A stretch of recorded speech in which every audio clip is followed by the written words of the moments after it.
Azerbaycan Respublikası Prezidenti Administrasyası'nın temsilcisi Sayın Eresto Habib Beyli, Sayın Ferhat Mehmedov, Azerbaycan Respublikası Prezidenti yanında Stratejik Araştırmalar Merkezi Direktörü, and distinguished guests.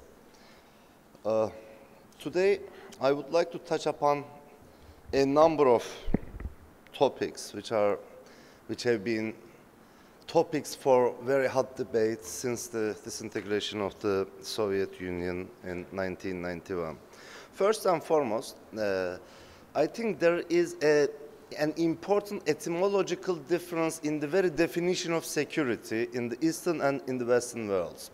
And that includes the post-Soviet geography, where we see the very definition of security in its etymological sense is quite different than it is Western definitions. For example, the very word bezapasnos, or the absence of a threat, is directly translated to many other Turkic dialects in the Caucasus and in Central Asia. For example, tehlikesizlik and hafsızlık, for example, in Central Asia, they all mean the absence of a threat. However, in the West, or in the NATO sense of security, security is basically defined as more or less a degree of resistance or a degree of protection from the harm. Not the absence of a threat, but the degree of resistance to the harm or to the threat. So this etymological difference tells us something about the very understanding of security.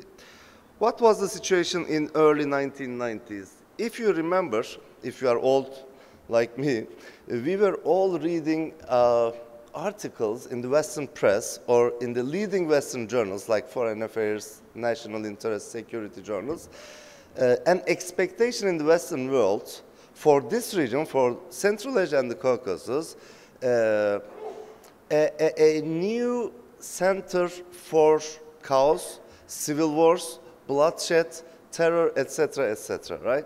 So, for example, I remember one of the pieces written by Frederick Starr in 1992, I assume.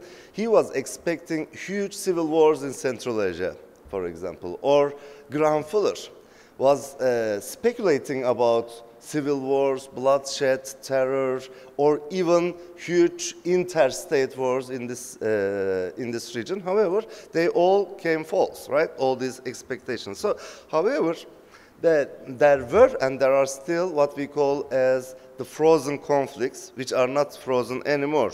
Of course, we are in Azerbaijan. We all know very well about the Nagorno-Karabakh conflict since its very early times. However, it's not the only conflict in this geography, not only conflict in the Caucasus, not only conflict in the post-Soviet region, including Azerbaijan, Ossetia, Chechnya, Transdniester, and even Gagauzia is becoming a problem right now. But for our contemporary purposes, of course, Crimea, although it was not considered as a frozen conflict, it was always a major center of tension within Ukraine and right now within the greater Eurasian region. Again, throughout the 1990s, there was a constant source of instability in the greater Central Asian region, and that might be a reply to Mr. Habib Beyli's question. Either or not, Central Asia is included into Central Asian region. Azerbaijan is a part of it, or the Caspian Basin is a part of it. Yes, in many literature, Azerbaijan and sometimes even Turkey is included into the greater Central Asian region. However, of course, geographically, it is difficult to assume that, right? So Afghanistan was the constant source of instability for a very long period, maybe from 1979 on. However, mostly from 1994 on, Afghanistan has been providing all kinds of means for instability in the greater Central Asian regions. However, we see an Afghanistan which is in transition right now, and actually the latest elections in Afghanistan has shown us that we don't have to be very pessimistic about the future of the failed states such as Afghanistan. However, they had a very smooth transition from Karzai to Ashraf Ghani right now, and a good news is that the new government is much more representing the national minorities in Afghanistan, which has always been thought as a cure for the misfortunes of Afghanistan. Of course, throughout the 1990s, people in the West were speculating about the region in a very pessimistic way because there were some reasons, of course, such as the Tajik civil war at the end of the 1990s, the existence of a terrible terrorist organization in Central Asia, such as the Islamic movement of Uzbekistan, which had become a part of the global jihadist circles. Actually, only 2 days or 3 days ago, they had joined their forces in Syria and in Iraq, Islamic movement of Uzbekistan, which was created in Central Asia, grown up in Afghanistan, and right now an integral part of the global jihadist circles. They had joined their forces with the Islamic State of Iraq and Sham currently.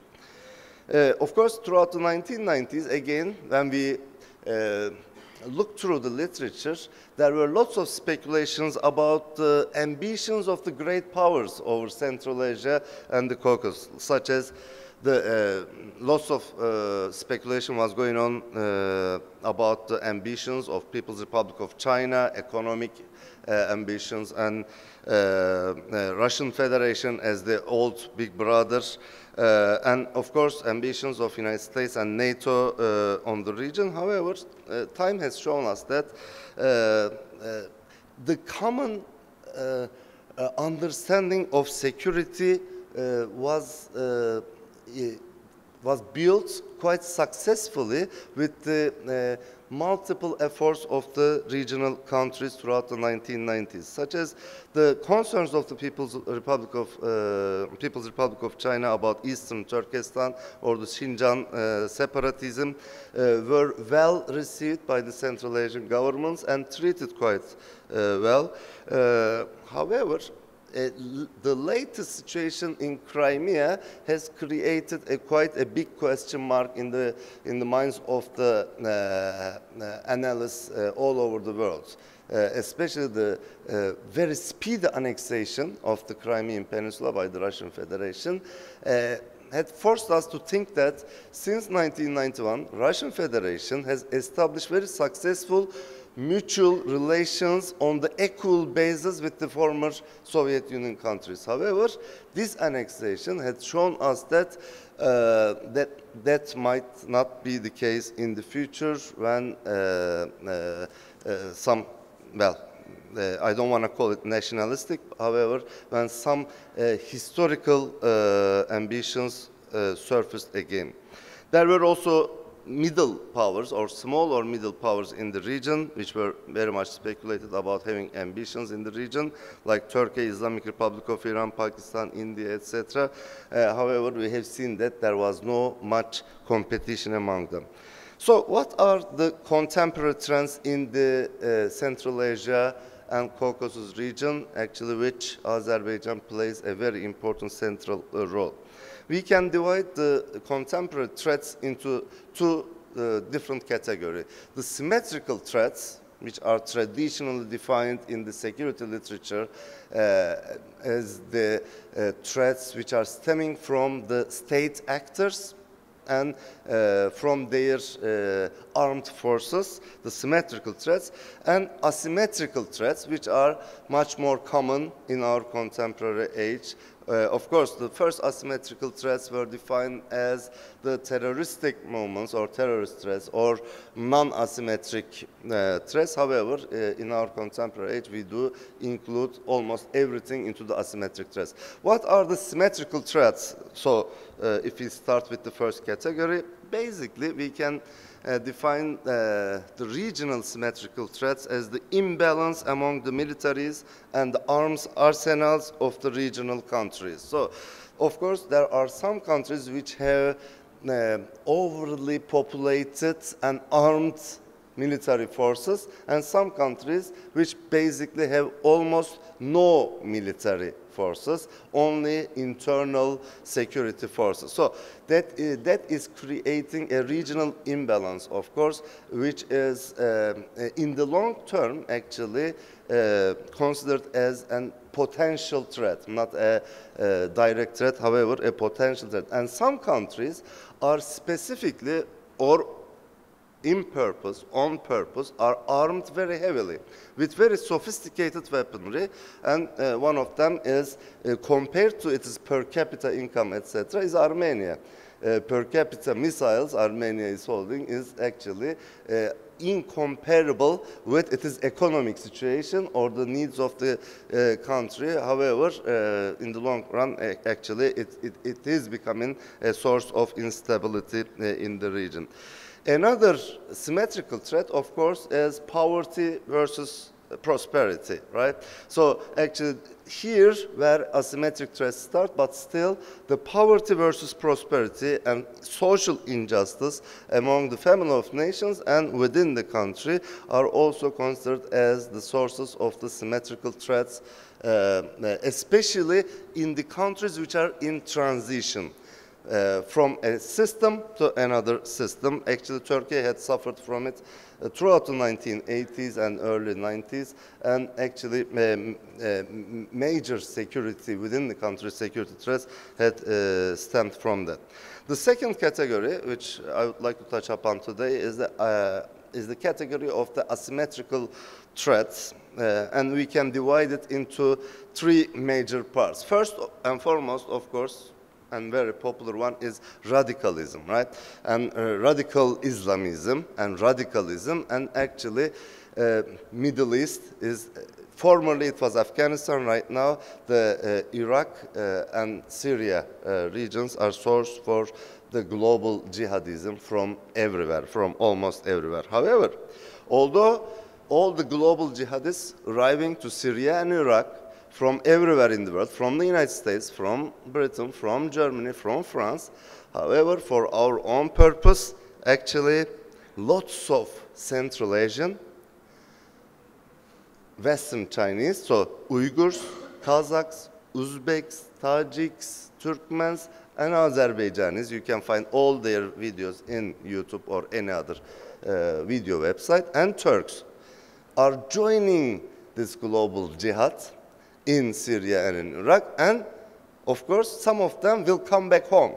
So what will we do when they come back home, or what this common global and regional threat represents against our security? So radicalism is the number one, and radicalism represented by the global jihad is one of the top security priority, I think, for all of us in the contemporary times. Of course, the two other categories within the asymmetrical threats are about environment, which actually is represented in Central Asia in that respect with the problems in Aral Sea in Central Asia. Probably in this part of the world, the Lake Urmiye Lake in Iran is almost suffering from the same desalinization and desertification. In the environment, of course, water sharing, water rights, and another thing which can be included into the third category of the asymmetrical threats, the potential legal problems. For example, for Azerbaijan and Central Asian countries, of course, demarcation or the sharing of the sources of the Caspian Sea and its natural resources is a major topic. Actually, the latest Caspian summit is a very good prospect for that, very promising prospect for that. Or the situations of enclaves and exclaves, which are very common in Central Asia. The enclaves, the pieces of land and territory which is encircled with your neighbor country, which are thought as potential security threats. Actually, Azerbaijan has got a big exclave, maybe Nakhchivan. So the legal status of enclaves and exclaves are quite important, and their logistical lines to support them. And also border security and demarcation problems. Demarcation is very important. Actually, that was another topic which most of the Western analysts had expected as a major source of conflict in the post-Soviet transition. However, we see Kazakhstan and Kyrgyzstan and Tajikistan has successfully demarcated their borders with People's Republic of China, which was expected as a big kind of tension problem, but it was concluded quite successfully. So the challenges in that respect are mostly concentrated on the question of dilemma of democracy and rights versus state and human security. So especially in terms of radicalism and global jihadism, right? What are we going to choose?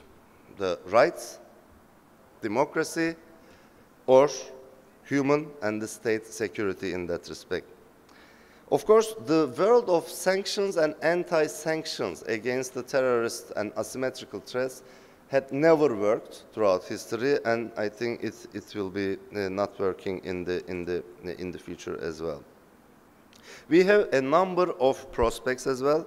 As we said, the Caspian Summit, latest as a major prospect, but as the other speakers had touched upon that, the number of regional platforms to debate, to discuss about the problems, and to take action, especially leader summits, are a major prospect. And of course, the regional platforms such as Commonwealth of Independent States, Turkey Council, and all other regional platforms are important tools for mutually exchanging information and developing common access. As a conclusion, I can summarize that the greatest problem right now towards our security is in our neighborhood. It is the global jihadism, which represents a major threat not only towards our state security, not only towards our institutions, but the very human beings and citizens of our all countries and against humanity. And the prospects or the prescription for radicalism, of course, the solution for radicalism is not state radicalism or taking very severe measures to kill it for 10 years, for 5 years, but they always survive.